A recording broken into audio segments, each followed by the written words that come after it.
Hi എല്ലാവർക്കും നിംഷാസ് കിച്ചണിലേക്ക് സ്വാഗതം. ഇന്ന് നമുക്ക് നല്ല രുചികരമായിട്ടുള്ള മീൻ പെരട്ട് തയ്യാറാക്കാം. സാധാരണ നമ്മൾ തയ്യാറാക്കുന്നതിൽ നിന്ന് വ്യത്യസ്തമായിട്ട് തന്നെയാണ് തയ്യാറാക്കുന്നത്.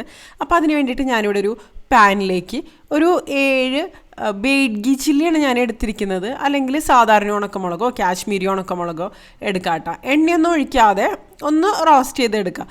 ആവശ്യത്തിനൊന്ന് റോസ്റ്റായിട്ട് വരുമ്പോൾ ഇതിലേക്ക് ഒരു 30ഓളം ചെറിയുള്ളിയാണ് ചേർത്ത് കൊടുക്കുന്നത്.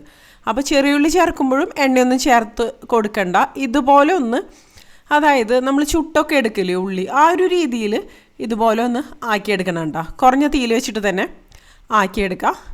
അതായത് ഇടയ്ക്ക് ആദ്യമൊക്കെ ഒരു മീഡിയം ഫ്ലെയിമിൽ വയ്ക്കുക, പിന്നെ തീ കുറച്ച് വയ്ക്കുക, അല്ലെങ്കിൽ നന്നായിട്ട് കരിഞ്ഞു പോകാൻ സാധ്യതയുണ്ട്.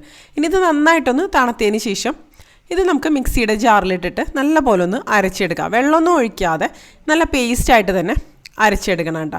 അപ്പോൾ ബേഡ്ഗി ചില്ലി ആകുമ്പോൾ എരിവും ഉണ്ടാവും, നല്ല കളറും ഉണ്ടായിരിക്കും. അപ്പോൾ മുളകൊക്കെ നമ്മുടെ ഇഷ്ടത്തിനനുസരിച്ച് തന്നെ കൂട്ടിയോ കുറച്ച് എങ്ങനെയാണെന്ന് വെച്ചാൽ എടുക്കാവുന്നതുള്ളൂ. പക്ഷേ ഇങ്ങനെ നിങ്ങൾ മീൻ പെരട്ടൊന്നും ഉണ്ടാക്കി നോക്കി കഴിഞ്ഞാൽ അടിപൊളി കേട്ടോ. ഇതിൻ്റെ ഒരു മസാല എന്ന് പറയുന്നത് ഒന്നും പറയാനില്ല, അത്ര ടേസ്റ്റാണ്. ഇപ്പോൾ ദേ നമ്മുടെ ഈ ഒരു പേസ്റ്റ് റെഡി ആയിട്ട് വന്നിട്ടുണ്ട്. ഇത് നമുക്ക് മാറ്റി വയ്ക്കാം. ഇനി ബാക്കിയുള്ള കാര്യങ്ങൾ എങ്ങനെയാണ് റെഡിയാക്കണമെന്ന് നോക്കാം. അപ്പോൾ ഞാനിവിടെ ഒരു പാത്രത്തിലേക്ക് 1/2 ടീസ്പൂൺ അളവിൽ മഞ്ഞൾപ്പൊടിയും 1/2 ടീസ്പൂൺ മുളക് പൊടിയാണ് ചേർത്ത് കൊടുക്കുന്നത് കേട്ടോ. മുളക് പൊടി നിങ്ങൾക്ക് എരിവുള്ള മുളക് പൊടിയോ കാശ്മീരി മുളക് പൊടി ഏത് വേണമെങ്കിലും ഉപയോഗിക്കാം കേട്ടോ. ഇനി ഒരു 2 ടീസ്പൂൺ മല്ലിപ്പൊടി കൂടെ ഇതിൻ്റെ കൂടെ ചേർക്കുന്നുണ്ട്. ആവശ്യത്തിന് ഉപ്പിട്ട് കൊടുക്കുക. പിന്നെ നമുക്ക് ഇതിലേക്ക് 1 ടീസ്പൂൺ കുരുമുളക് പൊടി, ഇതിപ്പോൾ ക്രഷ് ചെയ്ത കുരുമുളകാണ് ചേർക്കുന്നത്. പിന്നെ ഒരു 1.5 ടേബിൾ സ്പൂൺ വെളിച്ചെണ്ണ കൂടെ ഇതിൻ്റെ കൂടെ ചേർത്ത് കൊടുക്കുന്നുണ്ട് കേട്ടോ. ഈ ഒരു മസാലയിലേക്ക് വെളിച്ചെണ്ണ ചേർക്കുമ്പോൾ നല്ലൊരു ടേസ്റ്റ് ആട്ടോ. പിന്നെ നമുക്ക് ഇതിലേക്ക് വിനാഗിരി ഒഴിച്ച് കൊടുക്കുക. ഇതിപ്പോൾ കോക്കനട്ട് വിനിഗറാണ് ഞാൻ എടുക്കുന്നത്. 1 ടേബിൾ സ്പൂണോളം അളവിൽ കോക്കനട്ട് വിനിഗർ ഇതിലേക്ക് ഒഴിച്ച് കൊടുക്കുന്നുണ്ട്. അല്ലെങ്കിൽ നിങ്ങൾക്ക് വൈറ്റ് വിനിഗർ ആണെങ്കിലും ഉപയോഗിക്കാം കേട്ടോ. വൈറ്റ് വിനിഗർ ഉപയോഗിച്ചാലും നന്നായിട്ട് തന്നെ വരും. ഇനി എല്ലാം കൂടെ ഇതുപോലെ ഒന്ന് മിക്സ് ചെയ്ത് കൊടുക്കുക. അപ്പോൾ ഈ ഒരു മസാലയിലേക്ക് നമുക്ക് വെള്ളം ഒഴിച്ച് കൊടുക്കേണ്ട ആവശ്യമില്ല. ആ ഒരു വെളിച്ചെണ്ണയും വിനാഗിരിയും കൂടെ ആകുമ്പോൾ തന്നെ ഇതുപോലെ ഒരു പേസ്റ്റ് രൂപത്തിലേക്ക് വരുന്നുണ്ടോ. പിന്നെ നമുക്കിതിലേക്ക് കഴുകി വൃത്തിയാക്കിയതിന് ശേഷം മുറിച്ച് വെച്ച മീൻ ചേർത്ത് കൊടുക്കാം. ഞാനിപ്പോൾ അയിലയാണ് ഇതിന് വേണ്ടിയിട്ട് എടുത്തിരിക്കുന്നത്. 5 എണ്ണമാണ് എടുക്കുന്നത് കേട്ടോ. ഒരു 1/2 കിലോ അളവിലും മതിയായിരിക്കും. അപ്പോൾ ഞാനൊന്ന് മുറിച്ചെടുത്തിട്ടുണ്ട്. ഇത് വരഞ്ഞൊന്നും എടുത്തിട്ടില്ല. ഇനി നമുക്കിത് നന്നായിട്ടൊന്ന് ഇതുപോലെ ഒന്ന് മസാല തേച്ച് കൊടുക്കാം കേട്ടോ. അപ്പോൾ ലൈറ്റായിട്ടുള്ള ഒരു മാരിനേഷൻ മാത്രം മതി, ഒരുപാട് മസാലയുടെ ആവശ്യമില്ല കേട്ടോ. അപ്പോൾ ഏത് മീൻ വേണമെങ്കിലും നിങ്ങൾക്ക് ഈ ഒരു റെസിപ്പിക്ക് വേണ്ടിയിട്ട് ഉപയോഗിക്കാവുന്നതുള്ളൂ. അപ്പോൾ മീൻ എടുക്കുമ്പോൾ ശ്രദ്ധിക്കേണ്ട കാര്യം എന്ന് വെച്ചാൽ, ഇപ്പോൾ നമ്മൾ ഫ്രീസറിലൊക്കെ വെച്ച് കുറേ ദിവസം കഴിഞ്ഞിട്ട് എടുക്കുന്ന ഒരു മീനാകുമ്പോൾ അത്രയ്ക്ക് ടേസ്റ്റ് ഉണ്ടാവില്ല. നമ്മൾ വാങ്ങിച്ചിട്ട് ഫ്രഷ് ആയിട്ടുള്ള ഒരു മീനായിരിക്കും ഇതിന് നന്നായിട്ട് വരിക കേട്ടോ. അപ്പോൾ ഇതിൻ്റെ ഉൾഭാഗത്തും ഇതുപോലെ മസാല നന്നായിട്ട് ഞാൻ തേച്ച് പിടിപ്പിക്കുന്നുണ്ട്. ഇനി നിങ്ങൾക്ക് സമയമുണ്ടെങ്കിൽ ഒരു അരമണിക്കൂർ ഒന്ന് മാറ്റി വയ്ക്കുക, അല്ലെങ്കിൽ നിങ്ങൾക്ക് അപ്പോൾ തന്നെ ഉണ്ടാക്കാം കേട്ടോ, കുഴപ്പമൊന്നുമില്ല. ഇനി ആ സെയിം പാനിൽ തന്നെ ഞാനൊരു 2 ടേബിൾ സ്പൂണോളം അളവിൽ വെളിച്ചെണ്ണ തന്നെയാണ് എടുക്കുന്നത്. വെളിച്ചെണ്ണ തന്നെയാണ് ഇതുപോലുള്ള നാടൻ റെസിപ്പിക്കൊക്കെ നല്ല ടേസ്റ്റ് കൊടുക്കുക കേട്ടോ. ഇനി നമ്മൾ മാരിനേറ്റ് ചെയ്ത് വെച്ച ആ ഒരു മീൻ ഇതിലേക്ക് ഇട്ടിട്ട് വറുത്തെടുക്കുക. അപ്പോൾ ഇത് ഷാലോ ഫ്രൈ തന്നെയാണ് ചെയ്തെടുക്കുന്നത്. ഒരുപാട് എണ്ണ ഒഴിച്ച് ഡീപ്പ് ഫ്രൈ അങ്ങനെയല്ല ചെയ്തെടുക്കുന്നത് കേട്ടോ. ഇതിന് ആവശ്യത്തിനുള്ളൊരു എണ്ണ അത്ര മാത്രമേ നമ്മളിതിലേക്ക് ചേർത്ത് കൊടുക്കുന്നുള്ളൂ. ഇനി മീൻ കഷ്ണങ്ങളെല്ലാം നമുക്കിതുപോലെ ഒന്ന് നിരത്തി വെച്ച് കൊടുക്കാം. അതിന് ശേഷം ആദ്യം ഇട്ട് കൊടുക്കുന്ന സമയത്ത് ഹൈ ഫ്ലെയിമിൽ തന്നെയാണ് വെച്ച് കൊടുത്തിരിക്കുന്നത്. പിന്നെ ഇട്ട് കൊടുത്തതിന് ശേഷം നമുക്ക് കുറഞ്ഞ തീയിൽ വെച്ചിട്ട് നമുക്കിത് നന്നായിട്ട് തന്നെ ഒന്ന് ഫ്രൈ ചെയ്തെടുക്കാം കേട്ടോ. ഒരുപാട് അങ്ങോട്ട് മൊരിച്ചെടുക്കേണ്ട ആവശ്യമൊന്നുമില്ല. ആവശ്യത്തിന് പക്ഷേ ഒന്ന് ഫ്രൈ ആയിട്ട് വരാം, അത്ര തന്നെ മതി. ഒരു ഭാഗം ഒന്ന് ഫ്രൈ ആയിട്ട് വരുമ്പോൾ ഇതുപോലെ ഒന്ന് തിരിച്ചിട്ട് കൊടുക്കുക. അങ്ങനെ നന്നായിട്ട് തന്നെ ഒന്ന് ഫ്രൈ ചെയ്തെടുക്കാം കേട്ടോ. മീൻ പെരട്ട് എന്നൊക്കെ പറയുമ്പോൾ നമ്മൾ പല രീതിയിൽ ഉണ്ടാക്കാറുണ്ടല്ലേ. അപ്പോൾ ഇതുപോലെ നിങ്ങൾ മീൻ പെരട്ട് ഉണ്ടാക്കാറുണ്ടെന്നുണ്ടെങ്കിൽ ഒന്ന് കമൻറ്റ് ചെയ്തോളൂ കേട്ടോ. അപ്പോൾ അതേ കണ്ടില്ലേ, ഒരു ഭാഗം നന്നായിട്ട് തന്നെ ഒന്ന് മൊരിഞ്ഞ് വന്നിട്ടുണ്ട്.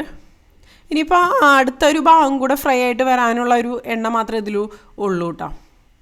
പിന്നെ മീൻ ഫ്രൈ ചെയ്യുമ്പോൾ ഞാനിതിലേക്ക് മല്ലിപ്പൊടി കൂടെ ചേർത്ത് കൊടുത്തിട്ടുണ്ട്. മല്ലിപ്പൊടി ചേർത്ത് കൊടുത്തെന്ന് വെച്ചാൽ അതിന് ടേസ്റ്റ് കുറവൊന്നും ഉണ്ടാവില്ല കേട്ടോ, വേറൊരു ടേസ്റ്റിലേക്ക് തന്നെ വരും. കണ്ടില്ലേ, ഇപ്പോൾ ഈ ഒരു ഭാഗം കൂടി ഇനി നല്ല പോലെ ഒന്ന് ഫ്രൈ ആയിട്ട് വന്നോട്ടെ. ഒരു സോഫ്റ്റ് ആയിട്ടുള്ളൊരു ടെക്സ്ചറിൽ തന്നെ ഇരിക്കണം കേട്ടോ, വല്ലാണ്ട് അങ്ങോട്ട് മൊരിച്ചെടുക്കേണ്ട ആവശ്യമില്ല. ഇനി ഇത് നമുക്ക് മാറ്റി വയ്ക്കാം. എല്ലാ മീനും ഫ്രൈ ആയിട്ട് തന്നെ മാറിയിട്ടുണ്ട് കേട്ടോ. അപ്പോൾ ഞാനിത് വരഞ്ഞെടുത്തിട്ടില്ല. വരഞ്ഞെടുക്കണമെങ്കിൽ നിങ്ങൾക്കൊന്ന് ലൈറ്റായിട്ട് വരഞ്ഞെടുക്കാവുന്നതുള്ളൂ. വരഞ്ഞെടുത്തില്ലെങ്കിലും ഇതിൽ മസാല കാര്യങ്ങളൊക്കെ നന്നായിട്ട് തന്നെ പിടിച്ച് റെഡിയായിട്ട് തന്നെ വന്നോളൂ കേട്ടോ. അപ്പോൾ അതേ നമ്മുടെ ഫിഷ് ഫ്രൈ റെഡി ആയിട്ടുണ്ട്. ഇനി നമുക്കിത് എങ്ങനെയാണ് തയ്യാറാക്കണമെന്ന് നോക്കാം. അപ്പോൾ ആ സെയിം പാനിൽ തന്നെ കുറച്ച് എണ്ണയുണ്ട്. ആ മീൻ ഫ്രൈ ചെയ്ത എണ്ണ തന്നെയാണ് നമ്മളിതിന് വേണ്ടിയിട്ട് ഉപയോഗിക്കുന്നത്. അപ്പോൾ ആ ഒരു മീനിൻ്റെ നല്ലൊരു ഫ്ലേവർ കാര്യങ്ങളൊക്കെ ഉണ്ടാവുന്നുണ്ട്. ഇനി അതിലേക്ക് ഞാനൊരു 15ഓളം ചെറിയുള്ളി ഒന്ന് മുറിച്ചത് ഇട്ട് കൊടുക്കുന്നുണ്ട്. പിന്നെ ഒരു 2 തണ്ട് കറിവേപ്പിലയും കൂടെ ഒന്ന് ചെറുതായിട്ടൊന്ന് വഴറ്റിയെടുക്കാം കേട്ടോ. ചെറുതായിട്ട് ഇത് വഴന്ന് വരുന്ന സമയത്ത് നമുക്കിതിലേക്ക് ഒരു 3/4 ടേബിൾ സ്പൂണോളം അളവിൽ ഇഞ്ചി വെളുത്തുള്ളി പേസ്റ്റ് ചേർത്ത് കൊടുക്കുക. ഒരു 8 അല്ലി വെളുത്തുള്ളിയും അതുപോലെ ഒരു 1.5 ഇഞ്ച് നീളത്തിലുള്ള ഒരു കഷ്ണം ഇഞ്ചിയും കൂടെ ഒന്ന് പേസ്റ്റാക്കി എടുത്തതാണ് കേട്ടോ. ഇഞ്ചി വെളുത്തുള്ളി പേസ്റ്റ് ഇല്ലെങ്കിൽ നിങ്ങൾക്ക് നന്നായിട്ട് ചതച്ചിട്ടും ചേർക്കാവുന്നതുള്ളൂ. ഇനി ഇതൊന്ന് വഴറ്റിയെടുക്കുക. ആ ഒരു ഇഞ്ചിയുടെയും വെളുത്തുള്ളിയുടെ ഒക്കെ ആ ഒരു പച്ചമണമൊക്കെ ഒന്ന് മാറി ഉള്ളിയൊക്കെ ഒന്ന് നന്നായിട്ട് വഴന്ന് വരട്ടെ. ചെറിയുള്ളി തന്നെയാട്ടോ ഇതിൽ നല്ല ടേസ്റ്റ് കൊടുക്കുക. അപ്പോൾ വേറെ ഓപ്ഷനൊന്നും ഇല്ലയെന്നുണ്ടെങ്കിൽ, അതായത് ഇപ്പോൾ ചെറിയുള്ളി കിട്ടാനുണ്ടെങ്കിൽ നിങ്ങൾ ചെറിയുള്ളി ഇനി എടുക്കുക. പിന്നെ ഇപ്പോൾ പുറത്തൊക്കെ താമസിക്കുന്നവരാണെങ്കിൽ നിങ്ങൾക്ക് വേറെ ഓപ്ഷൻ ഇല്ലെങ്കിൽ സവാള ഉപയോഗിക്കുക കേട്ടോ. ഇനി ഇതിലേക്ക് നമ്മൾ അരച്ച് വെച്ച ആ ഒരു മസാല പേസ്റ്റ് ഉണ്ടല്ലോ അത് ചേർത്ത് കൊടുത്തിട്ട് ഒന്ന് വഴറ്റിയെടുക്കുക. അപ്പോൾ ഇതിൻ്റെ ആ ഒരു പച്ചമണക്ക് നന്നായിട്ട് തന്നെ മാറി വരുന്നുണ്ട്. അപ്പോൾ ഈ ഒരു സമയത്ത് നമുക്ക് വെളിച്ചെണ്ണ കുറവാണെന്ന് തോന്നണമെങ്കിൽ വെളിച്ചെണ്ണ ചേർത്ത് കൊടുക്കാം. ഞാൻ 1 ടേബിൾ സ്പൂണും കൂടെ വെളിച്ചെണ്ണ ഇപ്പോൾ ചേർത്ത് കൊടുത്തിട്ടുണ്ട്. ഇനി ആ വെളിച്ചെണ്ണയിൽ കിടന്ന് ഇത് നന്നായിട്ട് തന്നെ ഒന്ന് മൊരിഞ്ഞ് വരണം. കണ്ടില്ലേ, ഇതിൻ്റെ ആ ഒരു കളറൊക്കെ ഒന്ന് മാറി വന്നിട്ടുണ്ട്.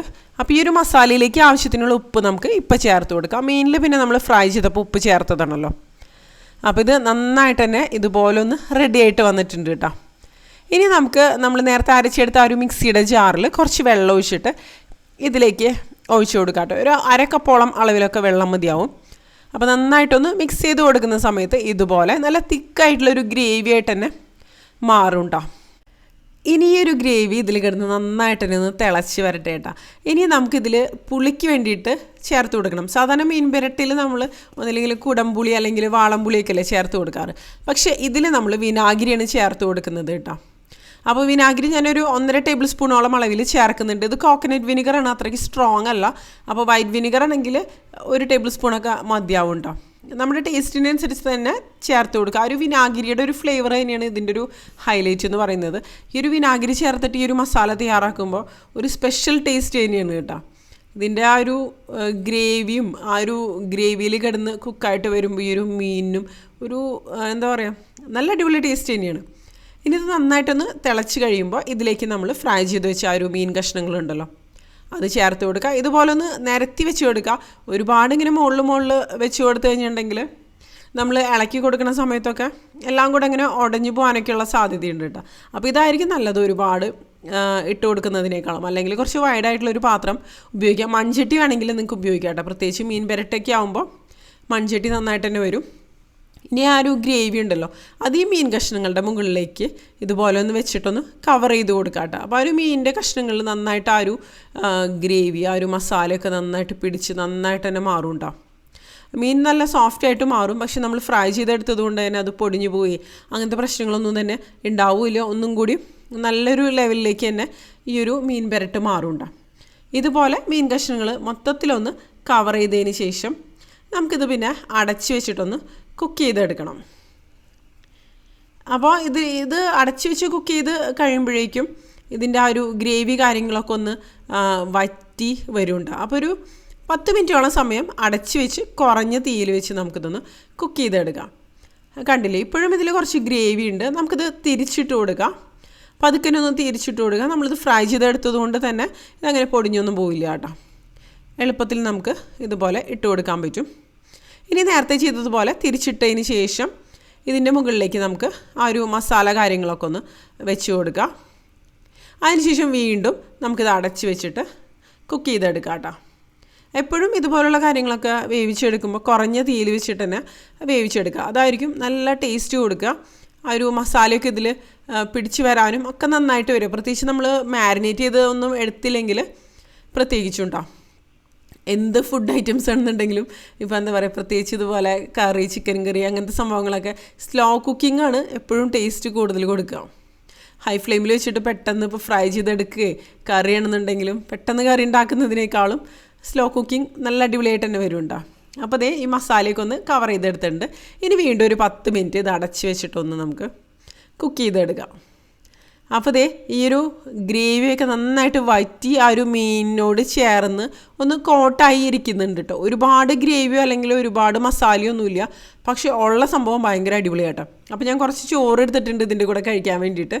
ഇനി നമുക്ക് മീൻ കഷ്ണങ്ങൾ വെച്ച് കൊടുക്കുക. അതുപോലെ ഇതിൽ നിന്ന് കുറച്ച് ആ ഒരു ഉള്ളിയുടെ ഒരു മസാല ഉണ്ടല്ലോ, അതും കൂടെ വെച്ച് കൊടുക്കുക കേട്ടോ. ഇതുണ്ടെന്നുണ്ടെങ്കിൽ പിന്നെ വേറൊരു കറിയുടെ ആവശ്യമില്ല. അത്ര രുചികരമായിട്ടുള്ളൊരു മീൻ പെരട്ടെന്ന് ഞാൻ പറയും. എന്താ പറയുക, സാധാരണ നമ്മൾ ഉണ്ടാക്കുന്ന ആ ഒരു മീൻ പെരട്ടിൻ്റെ ഒരു ടേസ്റ്റിൽ നിന്ന് ഒരുപാട് വ്യത്യസ്തമായിട്ടുള്ളൊരു രുചി തന്നെയാണ് കേട്ടോ. അപ്പോൾ ഈ രീതിയിൽ നിങ്ങൾ മീൻ പെരട്ട് തയ്യാറാക്കി നോക്കിയിട്ടില്ലെങ്കിൽ തീർച്ചയായിട്ടും തയ്യാറാക്കി നോക്കേണ്ട ഒരു റെസിപ്പിയാണ്. പ്രത്യേകിച്ച് നിങ്ങൾ മീനൊക്കെ ഇഷ്ടപ്പെടുന്നവരാണെങ്കിൽ എന്തായാലും ഇഷ്ടമാവും. പ്രത്യേകിച്ച് വ്യത്യസ്തമായിട്ടുള്ള നാടൻ രുചികളൊക്കെ ഉണ്ടാക്കാനും കഴിക്കാനൊക്കെ ഇഷ്ടപ്പെടുന്നവരാണെന്നുണ്ടെങ്കിൽ ട്രൈ ചെയ്യേണ്ട ഒരു റെസിപ്പി എന്ന് പറയുന്നുണ്ട്. അപ്പോൾ ഇതിൽ വെളിച്ചെണ്ണയൊക്കെ കുറച്ച് സാധാരണ നമ്മൾ ഉണ്ടാക്കുന്നതിനേക്കാളും ഒത്തിരിയും കൂടെ കൂടുതൽ ചേർക്കുക, അപ്പോഴായിരിക്കും നന്നായിട്ട് വരിക. അതുപോലെ ആ കറിവേപ്പിലയുടെ ടേസ്റ്റ്, വെളിച്ചെണ്ണയുടെ ആ ഒരു ഫ്ലേവർ, അതൊക്കെ തന്നെയാണ് ഇതിൻ്റെ ഹൈലൈറ്റ് കേട്ടോ. അപ്പോൾ തയ്യാറാക്കി നോക്കുക. അതുപോലെ വീഡിയോ കണ്ടതിന് ശേഷം നിങ്ങളുടെ അഭിപ്രായങ്ങൾ തീർച്ചയായിട്ടും താഴെ നിന്ന് കമൻറ്റ് ബോക്സിൽ അറിയിക്കുക കേട്ടോ. ഇതിൽ നല്ലൊരു റെസിപ്പി ആയിട്ട് നമുക്ക് വീണ്ടും കാണാം.